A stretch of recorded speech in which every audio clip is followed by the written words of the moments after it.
మొహం కడుక్కుని బొట్టు పెట్టుకుంటే చాలు బోల్డ్ అందంగా ఉండు. 100 పూతలు పూసినా బొట్టు ఒకటే పెట్టకపోతే బోసి మొహంలాగే ఉంటుంది. ఇక్కడ లేనివాళ్ళు లేదని ఏడుస్తుంటే ఉన్నవాళ్ళు పెట్టుకోవడం మానేశారు. మాకు బొట్టు పెట్టుకున్న యోగం లేదేమో అని పూర్వకాలం పెద్దవాళ్ళు కొంచెం బాధపడుతూ ఉంటారు. ఆడవాళ్ళు పాపం ఉన్నవాళ్ళు పెట్టుకోవడం మానేశారు. కొందరు కనీ కనపడకుండా ఏదో అరుంధతి నక్షత్రంలో పెడతారు నమస్కారం, కనపడితే ఏదో దోషంలాగా. ఇంకా కొందరు మహాపతివ్రతులు ఉంటారు, మంగళవారం శుక్రవారం పెడతారు, వారికి 2 నమస్కారాలు. మంగళవారం కదా బొట్టెట్టుకోకపోతే బాగుంటే మిగిలినప్పుడు మొగుడు లేడా? ఎన్ని రకాల దురాచారాలు, ఎన్ని రకాల దురాలోచనలు. బొట్టెట్టుకోవడానికి ఇంత ఆలోచన కావాలా?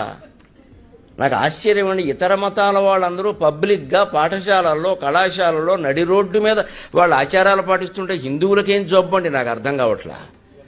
బహిరంగంగా పాటించాలమ్మా. ఏం మొహమాట పడద్దు. మగ ఆడ తేడా లేకుండా బొట్టెట్టుకోవలసిందే. మగ ఆడ అందరూ మీరు కుంకుమ బొట్టు పెట్టారా, విభూతి పెట్టారా, నిలువు బొట్ట అడ్డబొట్ట మీ ఇష్టం.